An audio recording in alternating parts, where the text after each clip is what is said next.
ஆயிரக்கணக்கான மக்கள் இந்த துயரத்தை அனுபவிக்கிறார்கள் என்பதை இந்த சன்னிதானத்தில் புரிந்து நம்மெல்லாம் தெளிவாக இருக்கணும், தளர்ந்து விடக்கூடாது என்பதற்கு தான் இத்தனை கோடி மக்களையும் இங்கே கொண்டு விட்டுருக்காங்க.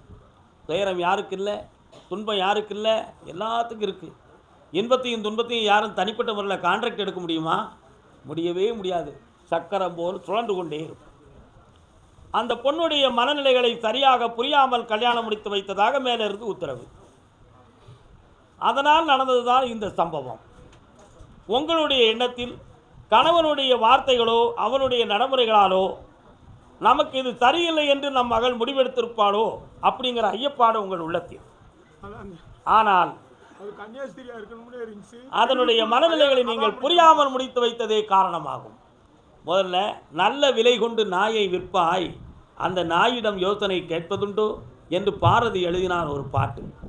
நாயை நல்ல விலை 1000 ரூபா லட்ச ரூபாய்க்கெல்லாம் விற்கிறாங்க. யாராவது நாய்கிட்ட யோசனை கேட்டானா? கேட்கல.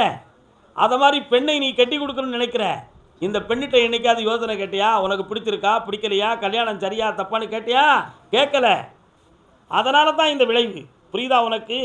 கால் ஒன்றுவான். அந்த ஆத்மா சாந்தமடையும். இனி யாரையும் நொந்தோ யாரையும் வேதனைப்பட்டோ இந்த உலகத்தில் நடக்க போகிறது ஒன்றுமில்லை மகனே. அந்த வீட்டில் நீ குடியிருக்க வேண்டாம். 6 மாதத்துக்கு மாற்றியிருங்கள். ஏனென்றால் அந்த ஆன்மா அந்த வீட்டவே சுற்றி கொண்டு இருக்கிறது. அதற்காக பயப்பட வேண்டாம். 6 மாதங்களுக்கு பிறகு அந்த ஆன்மா இறையடியை சேர்ந்த பிறகு நிம்மதியாக புனித நீர் ஆடிவிட்டு இன்னும் 6 மாதங்கள் புனித நீர் ஆடி புண்ணிய தீர்த்தம் ஆடிய பின்பு என் உத்தரவோடு அந்த வீட்டில் போய் இருங்கள் மக்களே. என்னால் உயர்ந்து இருப்பீர்கள். வாழ்கையின்